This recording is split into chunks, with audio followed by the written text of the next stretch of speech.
Hi, my name is Simone. I'm 30 years old. I only recently got divorced and boy was it messy. Allow me to tell you all about it. I met my ex-husband Nick at my best friend's wedding 8 years ago. I remember it was a sunny day and everything was perfect. I was feeling a bit lonely because everyone else had dates. But then I saw Nick. He was standing by the punch bowl looking confident and happy. He had this big smile that made me feel warm inside. He came over and started talking to me. We talked about everything, music, movies, our favorite foods. It felt like we had known each other forever. He made me laugh a lot and I felt so special. We danced together and it was like I was in a fairy tale. After my friend's wedding, Nick asked for my number. I was so excited. We started going on dates every weekend. Dating Nick was amazing. He made me feel like the most important person in the world. He was always so attentive and caring. He would bring me flowers and write me cute little notes. He was always there to cheer me up when I was sad and to celebrate with me when I was happy. I felt so lucky to have him in my life. After 3 years of dating, Nick proposed.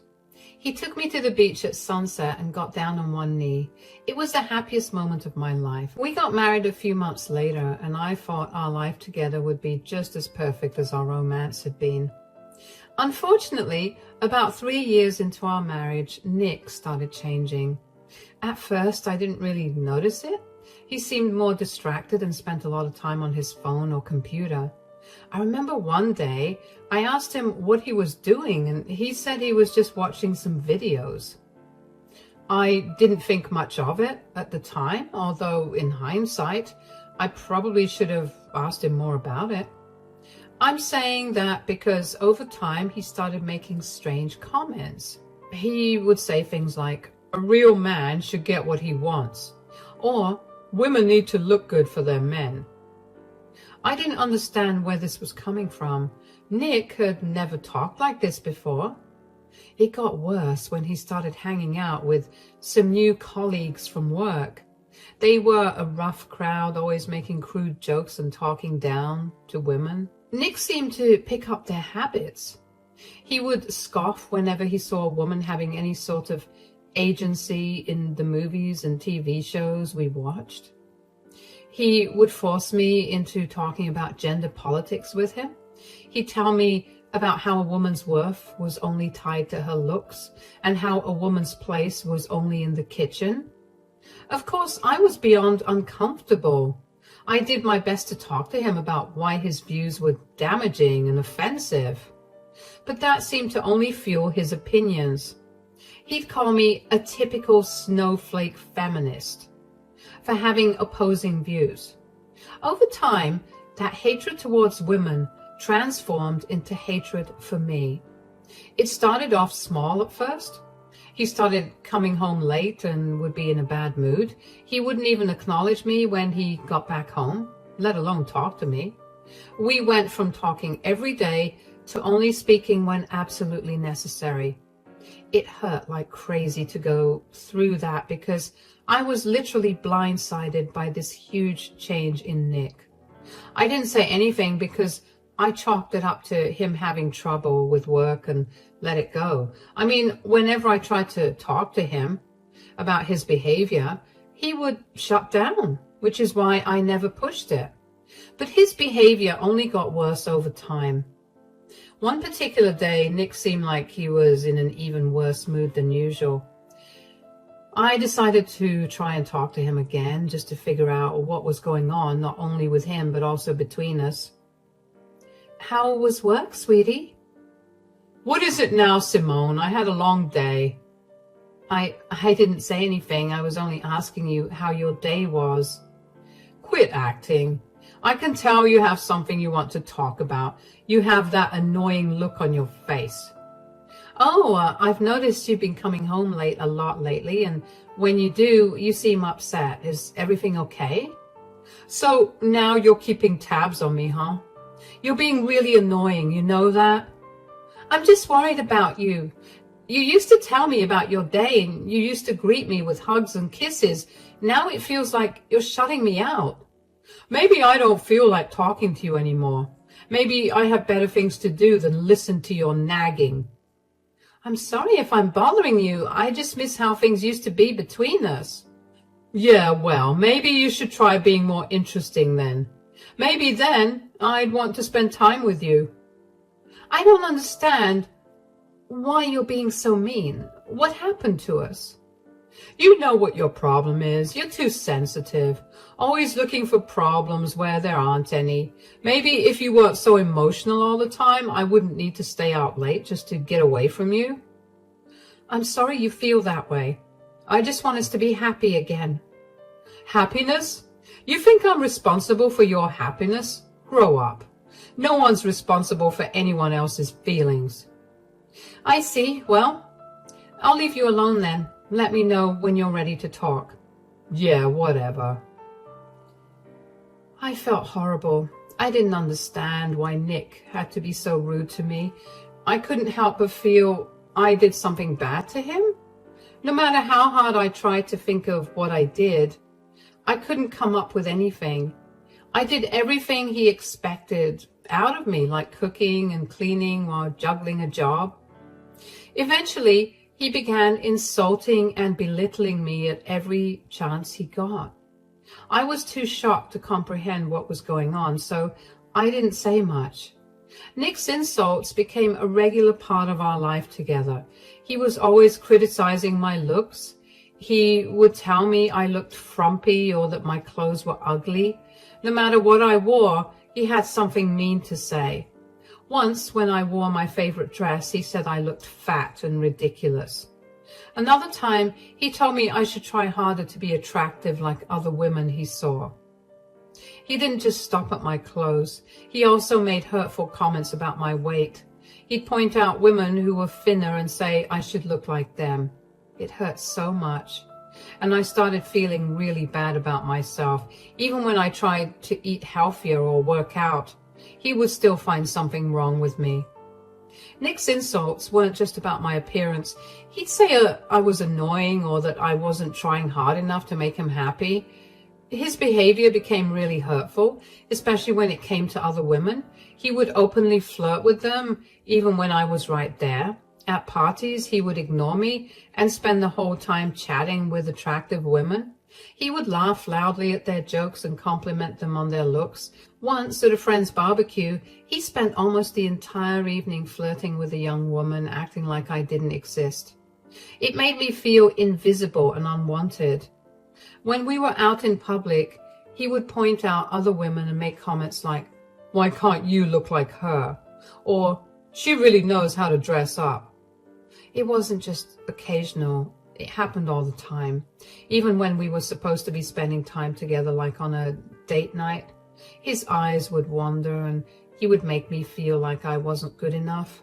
I know what you're thinking. Simone, why did you stay with that man and not run away? Well, I had my reasons, and yes, they were stupid in hindsight, but at that time, they were very valid. At first, I stayed because I loved him so much. I remembered how wonderful he used to be when we first met. He was charming, always making me laugh and feel special. I kept hoping that the man I fell in love with would come back. I thought if I tried harder and did everything he wanted, things would get better. Another reason I stayed was because I was afraid of what people would think. We had only been married for a couple of years, and I didn't want people to see our marriage as a failure. I worried about what my friends and family would say. They all thought we were a perfect couple, and I didn't want to disappoint them. I also felt very alone. Nick had isolated me from many of my friends. He would make me feel guilty for spending time with them, saying I should be with him instead. Over time, I saw them less and less. And when I felt sad or needed someone to talk to, there wasn't anyone around. I didn't know how to reach out for help. There was also a part of me that believed his words. Nick's constant criticism made me feel like I wasn't good enough for anyone else. He would say things like, "No one else would put up with you." And after hearing that so many times, I started to believe it. I thought maybe he was right and I wouldn't be able to find anyone else who would love me. But most of all, I stayed because of hope. Every now and then, Nick would be kind and I would see glimpses of the man I married. Those moments were rare, but they made me think that maybe things could change. I hoped that if I was patient and loved him enough, he would stop being so mean. One such instance became my breaking point and enabled me to see Nick as the monster he truly was. One evening, after a particularly rough week, Nick surprised me. He came home with a soft smile, which was very, very rare to see. He greeted me happily and asked me how my day was. I will admit I was beyond confused about his change in demeanor at first. "Hi, darling. How was your day?" It was good. Did you have a good day at work too?" "Not really. I mean, there wasn't anything special about it. Why?" "Well, you seem really happy today, and it's been a while since you were like this." The thing is, I was thinking about things today, and I realized that what we really need is a vacation, just the two of us. We need to get away and rekindle our relationship." "Huh? Really? You think so?" "Of course. I mean, it's been a while since we traveled or just hung out with you and me. I know that this will bring our relationship back to the way it used to be." I will admit that sounds wonderful. I miss the times we used to spend together. "Me too. We've been so caught up with work and everything else. I want us to have some quality time, just like before." "I'd love that. Where do you think we should go? Maybe somewhere with a beach?" "Exactly. Now you're thinking just like me. Picture us walking on the beach, dining at cozy restaurants, just enjoying each other's company. It would be perfect." "It really would be. It's been so long since we did things like that." "But I have a bit of a problem." "What do you mean? What's wrong?" "I have to be honest with you. Work has been slow lately, and I've had some unexpected expenses. Yeah, I know I didn't tell you about them. I only did that because I didn't want to worry you about the expenses. I don't have the money right now to plan this vacation." "Oh, I see. But then why would you bring up your idea when you know that you can't afford it?" "I was thinking, since you've been doing so well at work and you have some savings, maybe you could cover the cost for this trip. I promise I'll make it up to you. This vacation is a way for us to start fresh. I want us to be happy again." It's a lot of money, Nick. I'm not sure if I can afford it all on my own."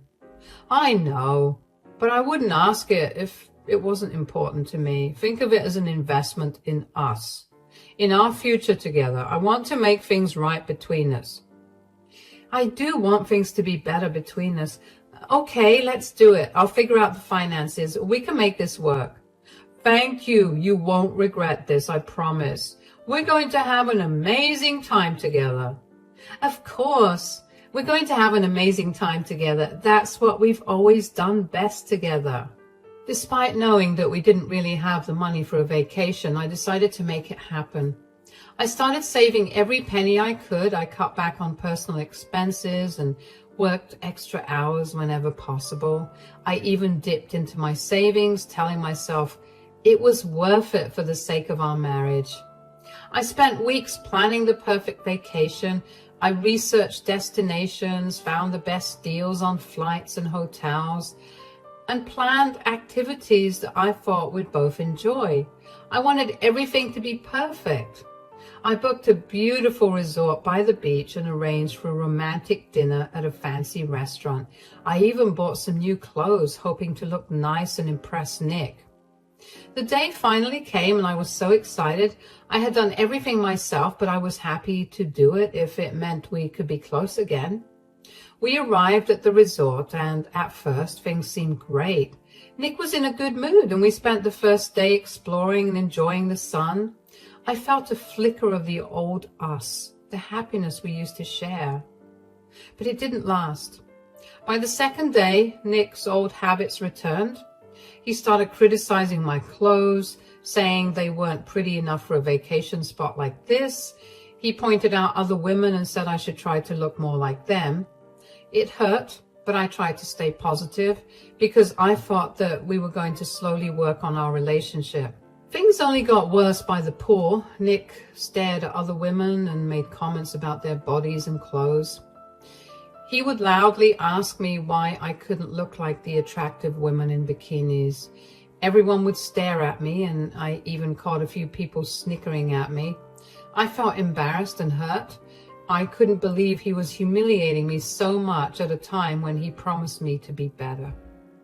But that wasn't all he did. Nick began flirting openly with other women. He'd talk to them, make them laugh, and compliment how they looked. Some of them looked uncomfortable, but Nick didn't seem to care. He kept flirting even when they tried to walk away. It was humiliating. A few women even came up to me and gently warned me about Nick's behavior. They told me that my husband was trying to cheat on me and was making other women uncomfortable. I can't even begin to tell you how ashamed and small I felt. It felt like everyone was watching and judging me. And the worst part was that I wasn't even the one in the wrong. Every time I tried to talk to Nick about it, he ignored me. He'd say I was overreacting and that he was just being friendly. But I knew it was more than that. He was disrespecting me, and it hurt a lot. I felt like I was losing myself, always trying to meet his impossible standards and handle his constant criticism. One evening at the hotel bar, he was flirting with another woman. She looked uncomfortable and kept looking at me. I managed to drag Nick away from the bar, and I snapped. "Nick, what in the world do you think you're doing? Why are you flirting with that woman? She looks so uncomfortable." "Oh, come on, you're overreacting, or maybe you're just jealous of all the attention other women are getting. Anyway, I was just being friendly with that lady there." "Friendly? Nick, you bought her drinks and told her which room we were in. You've been flirting with women since we got here. It's embarrassing. And how could you? Do you even care about how this makes me feel? Maybe if you weren't such a bore, I wouldn't have to look elsewhere for some fun. You're always nagging and whining." "That's not fair. Every time I speak, you tell me I'm whining or nagging you. I didn't even say anything the entire time this vacation because I was trying to make this vacation special for us. And even though you treated me like garbage, you have no reason to say that I'm whining or nagging, and you definitely have no reason to flirt with other women. Why are you doing this to us?" Oh, poor Simone, always playing the victim. Maybe if you put in a little effort to look good and be interesting, I wouldn't have to talk to other women. "I can't believe you're saying this. You're my husband. You should respect me, not insult me and flirt with other women right in front of me." "Respect? You haven't earned my respect. You just whine and complain. I need to fulfill my needs somehow since you won't." Oh, wow. How can you be so cruel? I've done everything I can to make you happy. I even paid for this whole vacation with my emergency savings just so we can try and fix things between us. "Yeah, because you felt guilty. Don't act like you're doing me a favor. You should be grateful I even agreed to come." "You literally begged me to go on this vacation. Besides, what do I have to be grateful for? For being humiliated and treated like I don't matter?" "Oh, please stop being so dramatic. If you can't handle it, maybe you should just stay in the room and leave me alone." "Maybe I will. You're a horrible husband and even more horrifying person." "Don't act like you're any better than me, you selfish brat. You'd be the most boring person on this planet without me. You should be grateful that I even look your way." "You know what? I can't do this. I'm not going to stay here and be disrespected any longer." "Fine by me. More fun for me without you around." Nick's words cut through me like a knife. It wasn't just the words themselves, but the cold, indifferent way he said them. It was like he didn't care about me at all, like I was nothing to him.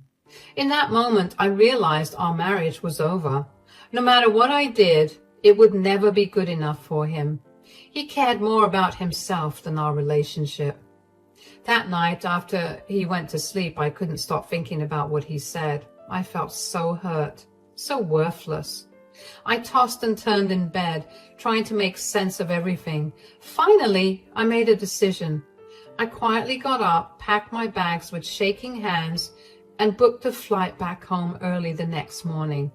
I didn't want to confront him again. I just needed to get away from him and the pain he was causing me. Leaving was both terrifying and liberating. Only after I sat on the plane did I let myself finally cry about the end of my relationship and marriage. I kept replaying Nick's words in my mind, and each time they cut deeper. I wanted everything that happened in the last year to be one big joke. But even if it was, I knew that no joke was worth making me feel the way I felt. I knew that I couldn't stay with someone who treated me so badly, who made me feel so small and insignificant. I also knew that I couldn't let someone who made me feel that way get away so easily. Once I got back home, I immediately canceled Nick's ticket back home. If he wanted to come back home, he could figure his way back without using my money. I also withdrew all the money from our joint account that I had put in, which was more than half of the entire amount. Whatever was left in there was definitely not enough to buy a plane ticket back home, but it was enough to support him for a good week. I also called the hotel to let them know that I had checked out of the hotel and asked them to transfer the charges to Nick's card. The next thing I did was talk to a divorce attorney and start the filing process for divorce. I also contacted all of our family members and told them all that Nick and I were getting a divorce. I outlined all the reasons for the divorce, and I provided them with the proof that I had gathered over the years. Needless to say, nobody was happy to learn about Nick's true nature. I got a lot of love and support from not only my family, but Nick's as well. Just as I was starting to feel better and at peace, Nick called me. It was a week after I'd come back from the vacation, and even though I knew he would call, I didn't want to pick up. He kept calling me, and eventually I got really annoyed, so I picked the call up. Simone, what in the world's going on? I tried to check my bags in online, but my ticket has been cancelled. The hotel says my card isn't working. They're saying I can't stay here unless I pay now. What did you do? I took out most of the money from our joint account. I cancelled your ticket too. Why would you do that? How am I supposed to get home? How am I supposed to pay the hotel? You hurt me, Nick. Your behavior on this vacation was awful. You flirted with other women right in front of me. You treated me terribly, all while knowing that the only reason you were even on that vacation was because I paid for the entire thing. I don't think it was fair to me that I had to feel like crap the entire time while you got to enjoy yourself. That's no reason to leave me stranded. You're crazy. Fix this now. No, I won't fix it. You crossed the line. You made me feel worthless and humiliated. And now you need to learn what that feels like too. Oh, so this is your revenge. Leaving me stuck here with no way home. Real mature. Call it whatever you want, but this is me standing up for myself. I deserve respect. I won't put up with your mistreatment any longer. All right, you're right. I treated you horribly and I should have been kinder to you. I should have treated you with more respect. I'm sorry, okay? Just send me some money so I can pay for the hotel. I'll figure out the ticket later. I just need to get out of here. Not only is your apology insincere, but it's also late. Your apology will not take away all the hurt you've made me feel. I'm not sending you any money. Figure this out yourself. What am I supposed to do now? I'm stuck here. I don't have any money. Luckily for me, that's not my problem.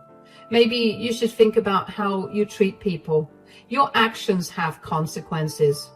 Simone, please, just tell me what to do. I can't stay here like this. Find a pretty woman to fulfill this need of yours. Isn't that what you told me? Maybe one of them will help you out. You're heartless. How can you do this to me? Would you look at that? The pot calling the kettle black. What are you even saying? Can you be serious for 1 second of your life? All you ever do is be annoying. How can I not look at other women when you behave like this? Goodbye, Nick. Simone, Don't hang up, Simone! Hanging up that phone was the best thing I ever did for myself. A part of me did break a little when Nick apologized, because Nick barely apologized. But Nick's apologies were nothing but hollow sounds to me now. I had heard enough apologies from him that never led to any real change. I knew I couldn't go back to him, not after everything he had put me through. It was empowering to finally stand up for myself, to take control of my own life again. I heard from a mutual friend that Nick struggled to find a way back home. He had to scrape together money from wherever he could. He couldn't contact a lot of his family members because they were all disgusted with his true nature and wanted nothing to do with him. He ended up borrowing from whatever few friends he has left and somehow managed to convince his parents to pay off his hotel bill before they cut off contact with him. He also eventually managed to buy a plane ticket and get back home. This entire ordeal was a stark contrast to how he used to live. Always being in control, always having things his way. This time, he was forced to get on his hands and knees and beg people to help him.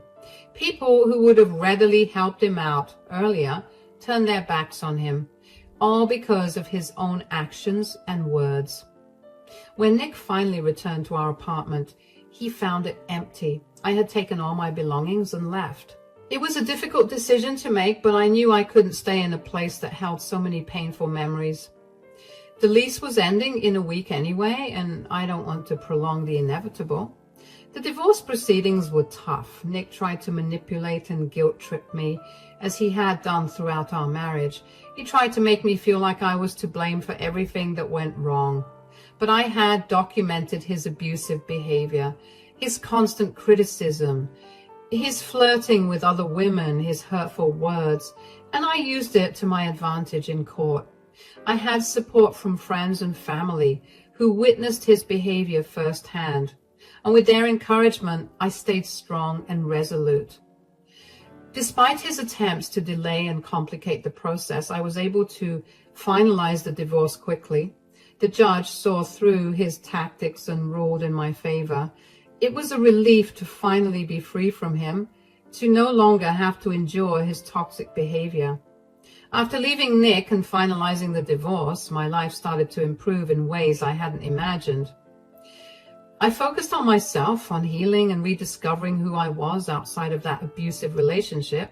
I surrounded myself with positive influences, friends who uplifted and supported me. I pursued my interests and hobbies with renewed passion, reclaiming the parts of myself that I had lost during my marriage. On the other hand, Nick's life took a downturn. Without me to support him or enable his behavior, he struggled to adjust. He continued to reach out to me, trying to manipulate his way back into my life, but I remained firm in my decision. I knew I deserved better, and I wasn't going to let him drag me down again. I heard through the grapevine that he faced financial difficulties and struggled to maintain stable relationships. His arrogance and disrespect continued to push those around him away from him. I will admit that seeing him alone and suffering made me feel a bit better. He was finally getting what he deserved for torturing me for years. In the end, leaving Nick was the best decision I ever made. The whole journey to where I am today wasn't easy, but it was necessary for my well-being and happiness. I learned that I'm strong and resilient, capable of standing up for myself and creating a better life. I am grateful for the support and love that helped me through that challenging time, and I'm proud of how far I've come since then.